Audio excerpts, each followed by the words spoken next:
Welcome back to the most unprofessional sports channel on YouTube. Welcome back to Swivel Chair Sports. I'm your host, Zach Zuckerberg, here with the host today, Aaron and Joe. Go and say hi, guys.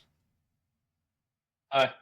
Alright, so in this video, we'll be giving you our Week 2 NFL predictions. We'll be going through all 16 games, just giving you our winners, or who we think is going to be our winners for each game as we go through them.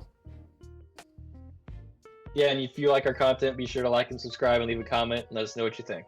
Yep, we're on our way to 250 subscribers, so your subscription means a lot in helping us reach that goal. But back to the video. So, starting off with our first matchup of Week 2, the Thursday night game between the Buffalo Bills and the Miami Dolphins, taking place down in Miami. It's very possible this video will be coming out the day of or day after this game takes place. So, for the record, we are not cheating. We are predicting on 9/10/2024 at 8:08 p.m. Tuesday night. And I've got the Miami Dolphins coming out with a tough win. Week 2 against a Buffalo Bills team that they didn't look very good in the first half. Josh Allen looked really good in the second, but first half was not good for Buffalo. Miami, kind of the same, to be honest, I guess. They barely came out with a win against Jacksonville. But I think that offense is going to be firing on all cylinders Week 2. Tyreek Hill's not going to get arrested pre-game. And, the Dolphins should be able to rattle off a Week 2 win over a division rival as Buffalo kind of struggles out the gate.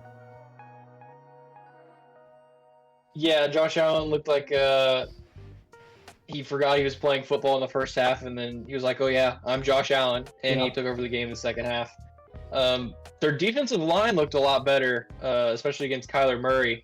They're late in the game than I kind of expected them to. But I think I agree with you. I think Miami's offense is a little too much for Buffalo to overcome this early in the season. No. Wait.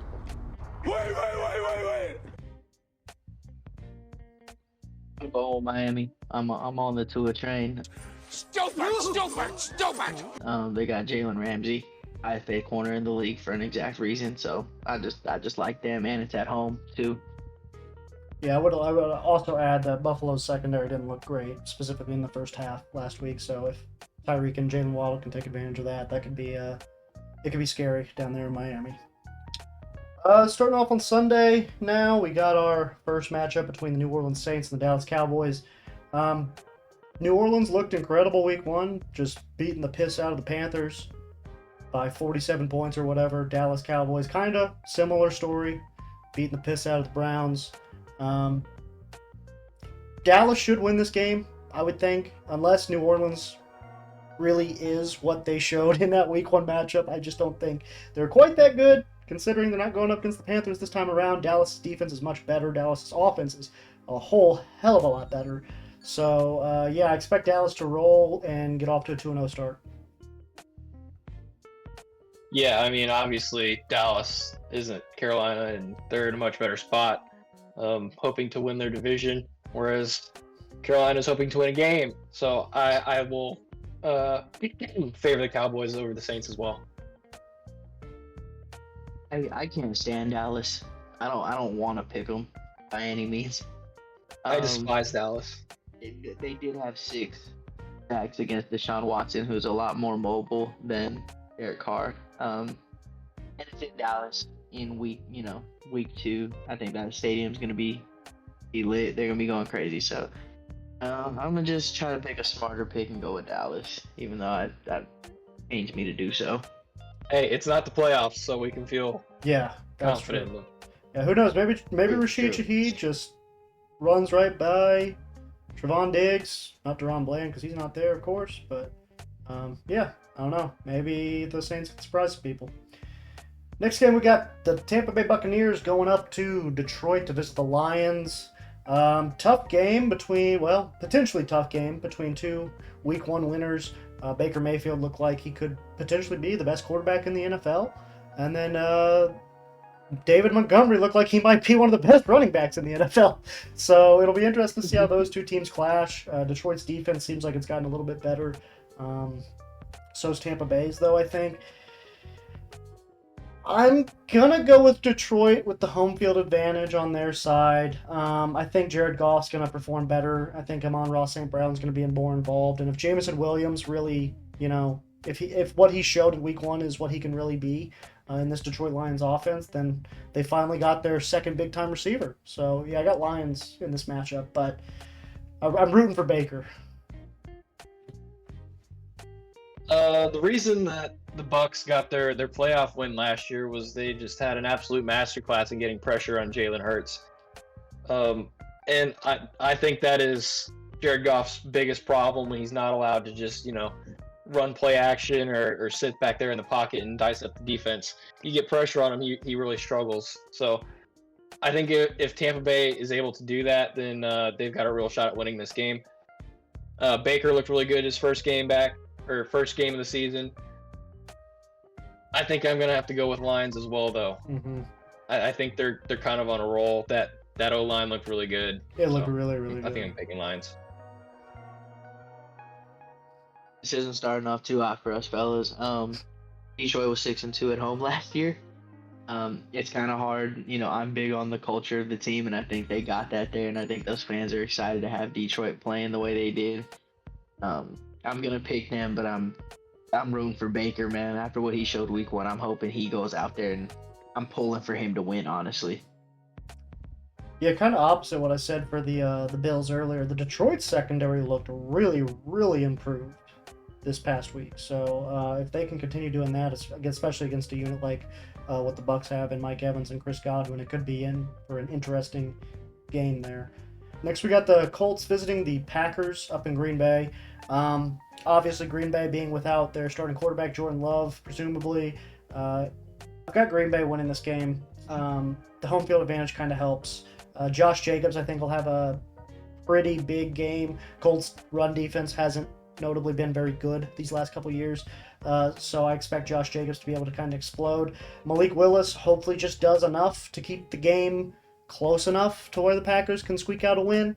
I do think the Colts are going to put up a good fight. I like Anthony Richardson a lot, but I just think the Packers, specifically Josh Jacobs, is a little too good for that defense. Granted, the Colts have Jonathan Taylor, who could tear up the Packers as well, but I think Anthony Richardson just ends up making one too many mistakes, whereas Malik Willis isn't asked to do a whole lot and hopefully can not make any mistakes, because that's what it's gonna take. Well, Green Bay secondary kind of got torched against Philly. Now, granted, Philly has one of the best receiving corps in the league, but they got torched on the ground and in the air, save for a couple bad decisions by Jalen Hurts. And I don't really have any faith. I don't think the Packers really have any faith in Malik Willis either. So I think I have to go with the Colts for this week, with Anthony Richardson coming in and taking a step forward, putting his foot down there in Lambeau. I like it. If Jordan Love is in this game, I'm going Packers 100%. No Jordan Love. Malik Willis, I think, is still probably trying to grasp the playbook a little bit, kind of get into it. I think LaFleur is going to take it easy on him, keep it real simple. Anthony Richardson, he only played 4 games last year, but the guy plays like he has absolutely nothing to lose, and he lets it fly. And with that, in Lambeau, a legendary field like that, I'm taking AR-15 on that one. I want to see the Colts do something. Yeah, I can't go back on my prediction from earlier, so I gotta stick with the Packers right now. I've got made my bet, gotta lie in it. Next we got the Jets at the Tennessee Titans. Obviously the Jets coming up just short Monday Night Football. Well, not just short, they got kind of smacked around by the 49ers. Aaron Rodgers looked a little old, but had some bright spots as well. Tennessee, on the other hand, had the game won against Chicago before Will Levis just threw quite possibly the worst interception I've ever seen in my entire life, to essentially hand Chicago the win in Week 1. So I've got the Jets winning this one. I just don't think they're going to make those kind of stupid mistakes that Will Levis made last week. I think the defense should hopefully be better against Tennessee than they were against San Francisco. I think the run game for the Jets will also be better than it was against San Francisco, where Brees Hall couldn't get anything going. I'd like to think that he could get at least a little bit more room to run against Tennessee. And then Aaron Rodgers just continue to hopefully get better throughout the season as he continues to recover from that Achilles tear. So, yeah, I got Jets winning the game against the Titans this week. Yeah, I think I have to agree with you on that one. Tennessee looks like they might have a good defense. Probably a little early to tell, but I mean, Will Levis just stinks. That guy, terrible. He shows bright flashes. He's got a good arm and he can absolutely rip the ball, but his decision making, man. I mean, when it comes down to eating a banana with the peel on or off, I think it's a no-brainer. You eat it with the banana peel off. And his decision-making doesn't get much better on the football field, so I think I have to go with the Jets for this one. Yeah, it's like putting mayo in your coffee. Disgusting. It's disgusting. I'm going with the Jets as well.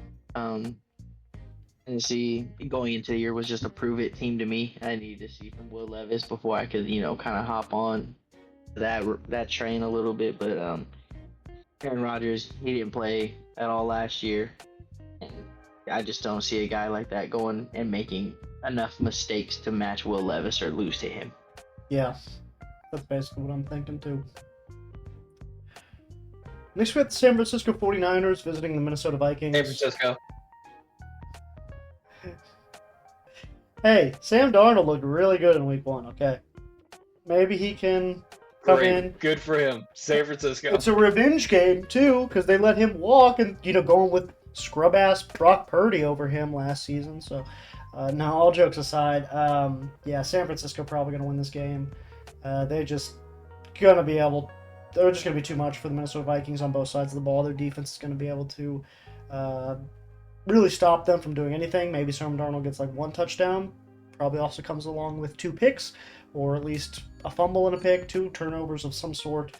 And then the offenses just look like it's humming to start the season. With or without Christian McCaffrey, doesn't seem to matter, so I got Niners rolling.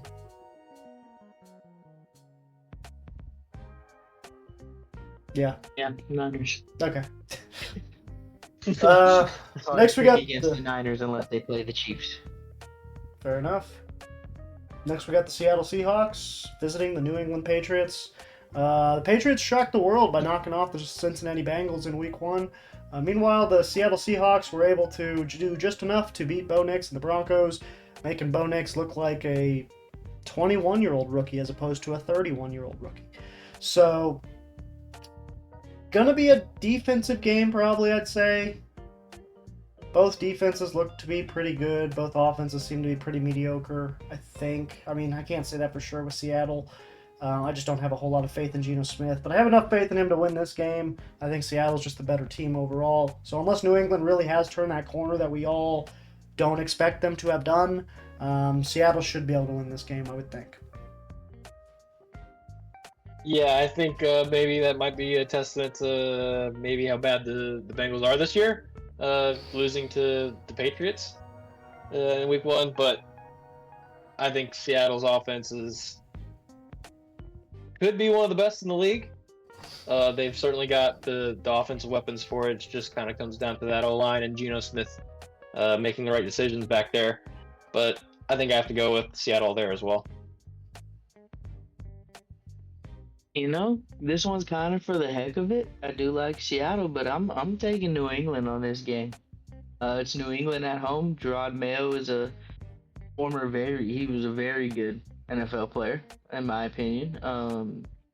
I think he has that defense ready to go. I mean, it's only week 2, so maybe, he throws some stuff at Seattle they had, they're not quite ready to see. And Jacoby Brissett does a pretty decent job at not turning the ball over, and I think that run game is going to come down to it. It might be another Bengals game, 16-10 type thing, but I'm actually going to go with New England at home in this one. Next, we got the Giants visiting the Commanders over in Washington.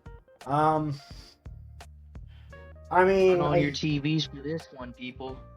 Make sure you're watching this prime time television. a year ago, this would have been a disgusting game to have to tune into. Now, at least you got Jaden Daniels to look forward to on the Commanders side of things. I do think that the Commanders should win this game. The Giants quite possibly might be the only team in the NFL that can compete with the Carolina Panthers for how bad they are. So I don't expect anything from the Giants. I think Daniel Jones' time as a starter is ticking, and he may get benched as early as this game, even if they get out to a really bad start and Washington, kind of puts it on them in the first half. So, yeah, I got Commanders winning this one, and the Giants just getting one step closer to hopefully replacing their quarterback in the offseason. I don't think there are very many teams that could make Daniel Jones look good. I worry that the Commanders might be one of them. But kind of like you said, tune in to at least see Jaden Daniels try and break Cam Newton's rookie season rushing record and put up some big numbers there. I think he could be really exciting. So he's kind of one of my must watch every week, just kind of see if he is the real deal. I think I go with Washington as well. Man, I don't like all this lining up, which is us three going the same pick. So this one I'm gonna put it on record. This is just to go against the grain. I think the Giants pull this one out. Daniel Jones will not look amazing. He won't look that great. Again, I'm just going against the grain because Bobby Wagner is on that Washington defense, and I still think he is an impact type player. But I think that Giants pass rush is going to give Jaden Daniels some problems in his first, or second start, I guess, in the NFL. So I'm gonna take. I think Daniel Jones does not bad enough to lose. That's how I'm gonna say it. Bold.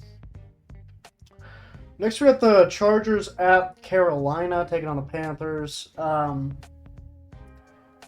Panthers might be the worst team we've ever seen in the history of NFL, so I'm going to go Chargers simply based off of that. Bryce Young doesn't look like he has taken any sort of step forward.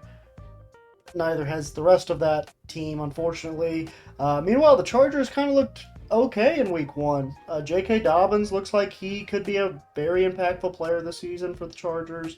Ladd McConkey scored in his first game with a nice little juke move to get into the end zone. So Chargers could surprise me. I know a lot of people had them a little bit better this season than I did. I thought they were going to be terrible, but it looks like they could be okay. And they should definitely, hopefully, win this game against the Panthers. I mean, let's not get carried away. They beat a terrible team in the Raiders. So. Good defense. But. I don't see me ever picking the Panthers. Yeah. Really this season. I mean, they look bad. Especially on the defensive side of the ball. I mean, Bryce Young can come out and he can show some promise, but that defense looks bad. Yeah. Yeah, there's not much to say. Just shout out the Panthers. They gave us Dante Jackson, who got the game-sealing interception against the Falcons. So, Chargers all the way. I'm not picking the Panthers ever. Next, we got a battle between two winless teams. The Browns going to Jacksonville to take on the Jaguars. Both teams, well, the Jaguars arguably should have won their Week 1 matchup. The Browns look like poop Browns, like dog shit doo doo. Just like the regular Browns. Like the regular Browns. Yeah, they look like the Browns. Deshaun Watson. Diarrhea Browns. That's what they look like. Deshaun Watson is still unable to be any sort of threat from the quarterback position up there in Cleveland. Trevor Lawrence still kind of disappointing down in Jacksonville. But I do think the Jags should be able to win. The defense looks a little bit more improved down there in Jacksonville. Being able to hold the Dolphins to, I think, 19 in regulation is pretty impressive. And then on top of that, I would like to think Trevor Lawrence is better. Browns defense is probably going to create a little bit more of a problem than the Dolphins did. But I do think the receivers will be able to create a little bit more space, and hopefully ETN can get a little bit more going on the ground. So I got Jags taking down the Browns. Yeah, it almost doesn't matter what Cleveland does on defense because Right. they're gonna let up some points, and if They you can't can't score. score more than 10, 13 points, you're gonna struggle to win games. And that offense, especially without Nick Chubb, Yeah. does not look good. Despite Amari Cooper being there, despite picking up Jerry Jeudy. So I think we all kind of know what we got in Deshaun, or what they have in Deshaun Watson, and it could be a long couple years for them. So I think I have a little bit more faith in Trevor Lawrence, kind of bouncing, We want bouncing back Jameis. in week 2, and I'll go with Jacksonville. You know what they'd do if Jameis So, was starting? based on- Eating dubs, man. All I'm gonna say. So being the unprofessional podcast that we are, haven't done any research into the Browns' offensive tackles both being out week 1 and as to how long they're gone. I'm gonna assume they're back, possibly at least one of them. I'm gonna go with Cleveland this game. Deshaun Watson, rest in peace. His dad passed away a couple days before the game. I think that does have a factor into trying to be able to step onto an NFL field and perform at your best. Jacksonville, just the way they folded in the second half, I didn't appreciate that. I didn't like that at all. As the season gets going, I think that Browns defense only gets better. Myles Garrett's gonna know why he should have been second in DPOY last year. With that being said, I think I'm gonna take Cleveland. I think they're gonna sneak out an ugly football game out of Jacksonville. Yeah, I almost wanted to go them just based off the defense. I just really think Deshaun Watson's gonna be that bad. It was bad. It was Yeah. bad. I don't like taking that pick. I don't. I'm just trying to Change give a it little up. interest here. So, yeah. Yeah. Next, we got the Raiders visiting Baltimore, taking on the Ravens. Raiders did not look good week 1. Offense looked bad. Defense looked okay, I think, but the offense looked bad. Ravens offense looked pretty good. Defense looked okay. Yeah, Ravens should win this. I don't know why I'm dragging this out. The Ravens will win this game. Raiders have no reason to think they should win this game, especially traveling to Baltimore, going cross country, taking on arguably the second best team in the AFC, if not the second best team in the AFC. So, yeah, Ravens should roll. I'd be shocked if the Raiders can come away with this win. Baltimore should roll. Yeah, I'd I be shocked if think the Raiders. Yeah, I think these crybaby Ravens players are gonna come out with a chip on their shoulder, with feeling like they have something to prove, and kind of come out and really lay it on the Raiders after their week 1 loss to KC. And even though they still think that last play was a touchdown, It was. I don't know if they've changed their mind watching the film and seeing in high def his big ass toe out of bounds. If But you anyway, look at the film, I digress. there's a really thick line where he stepped on. It shouldn't have been there. Yeah, Ravens Mahomes by a put it lot. right, man. Mahomes put it right. Wear white cleats. Bro, the white cleats will help you a little bit. I bet you that might not get overturned with that. But anyways, yeah, we're not gonna spend time on this. Baltimore at home against the Raiders. Yeah, let's go Baltimore all the way. Next, we got the Rams traveling down to Arizona to take on the Cardinals. Cardinals looked pretty good in the first half of week 1. In my opinion, they kind of got screwed by a bullshit roughing the passer penalty at the end of the first half that set the Bills up to essentially take control of that game before halftime, but I digress. The Rams, on the other hand, looked a little funky at times. Obviously, Puka Nacua going out for at least an extended period of time on the IR now could be a big factor in this one. And I think I'm going to have Arizona squeaking out a win here at home. with no Puka Nakua, Rams are going to be a little depleted on the offensive side of the football. The running game could not really get it going last week. I understand that the Lions' defense is much improved, but I'm a little bit worried about, the all-powered, I don't know where I'm going with this, the almighty Rams one-season running back success curse, where they just seem to only be able to be successful 1 year with the Rams at a time. Cam Akers, now maybe Kyron Williams. Before that, Todd Gurley, I guess, if you want to throw him in there. He had a couple good years, but similar situation. I got the Cardinals winning this one, though. I just think they looked pretty good week one. They impressed me. I think they're going to be better than I thought. If you get Marvin Harrison Jr. involved, James Connors could be really good. So, yeah, Cardinals. Little surprise for me. I'm going with the Rams.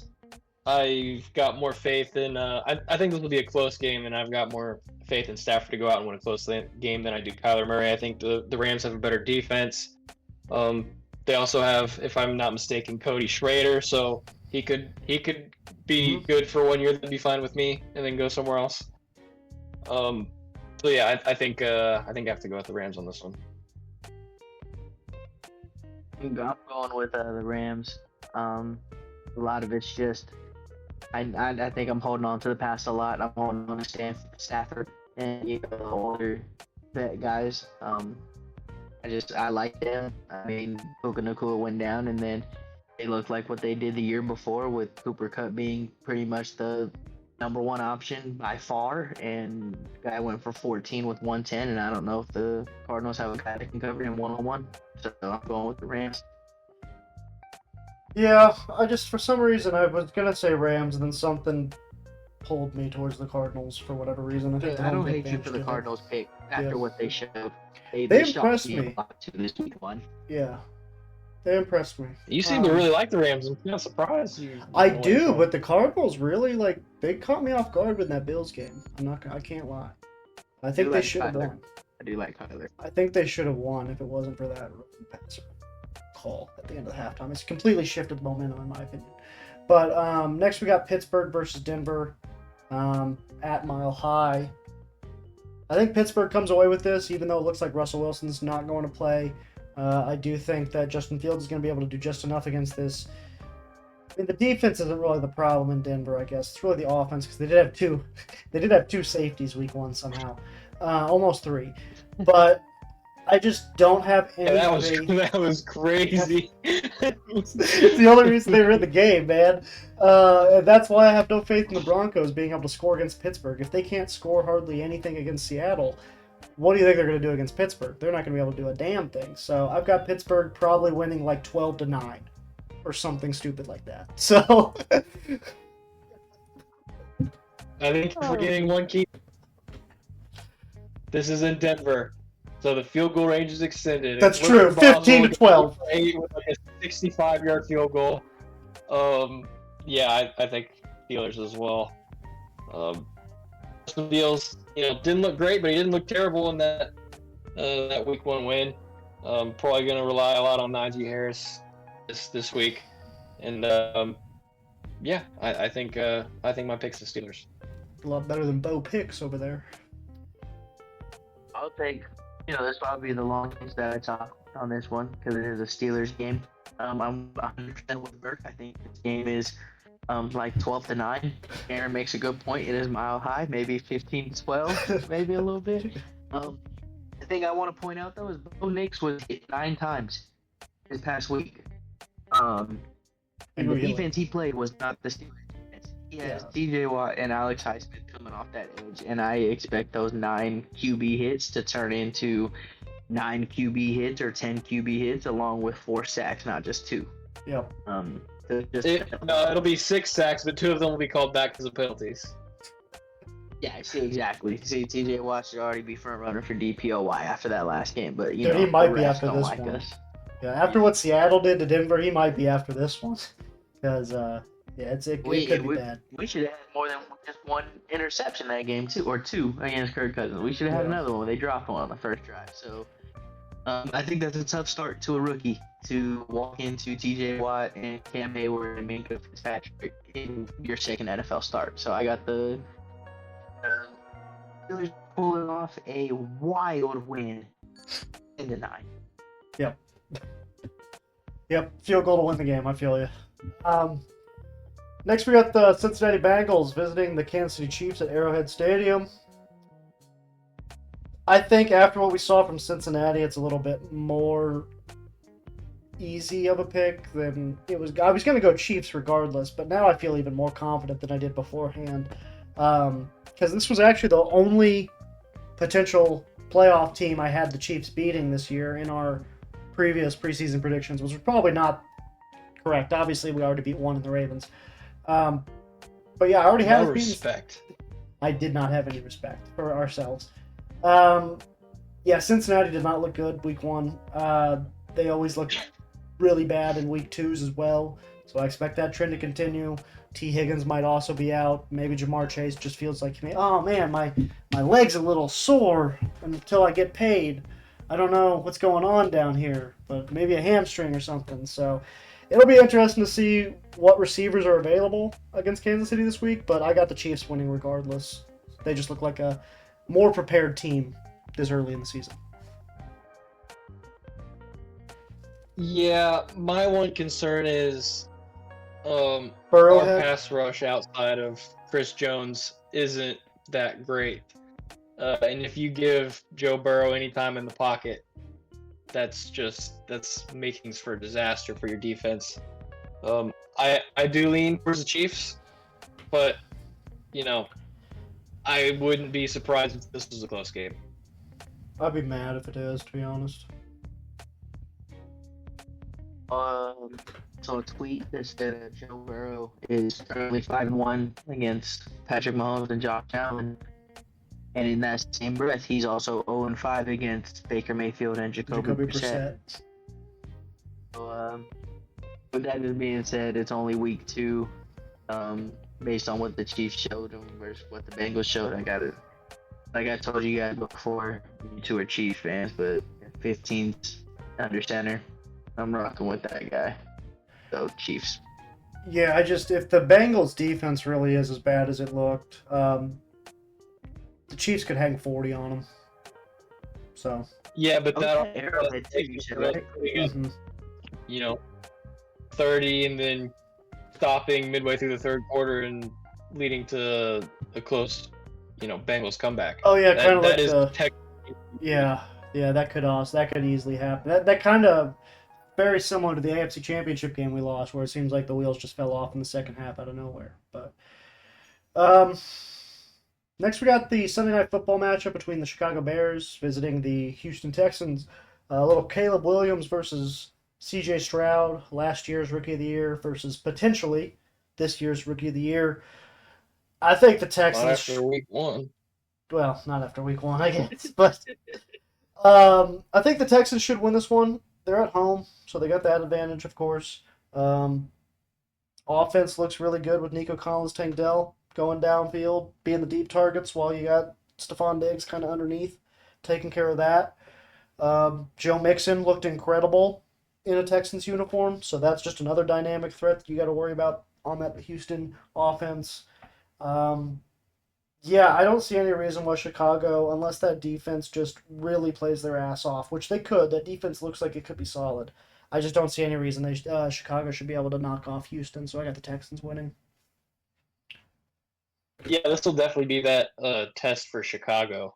Is that defense really up to par, or was it just because they were playing the Titans and Will Levis? So I do also lean Houston for obvious reasons. Stacked on offense, struggle a little bit on defense against Indy, so probably look to clean that up this week against the Bears. But yeah, I think I lean towards Houston as well.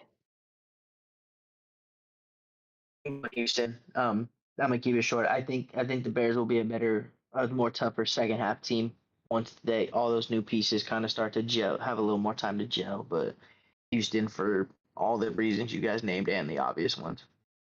Yeah, that's a good point, Joe. I just don't think they've had enough time to really get fully acclimated to each other yet. DeAndre Swift didn't look good week 1 either, so he maybe needs a little bit more time to learn that offensive line, where the holes are going to be, stuff like that. So finally, we got our last game, Monday Night Football, where the Atlanta Falcons travel up to Philadelphia to take on the Eagles. Last week, week 1, obviously, Kirk Cousins looked really bad in his debut as a Falcon, although he was facing quite possibly the best defense in the league in the Pittsburgh Steelers. So maybe take that with a little bit of grain of salt. Philadelphia, on the other hand, looked really good week 1. Saquon Barkley fit in seamlessly with that offense. I I gotta go Philadelphia, right? Yeah, I'm going Philadelphia. I just don't think Atlanta's similar to the Chicago situation with Caleb Williams stepping in. I just don't think Kirk Cousins has quite fully acclimated himself to Atlanta yet. Bijan Robinson may end up getting a huge workload this game, though, because I don't think Philadelphia is great at guarding or at defending running backs out of the backfield.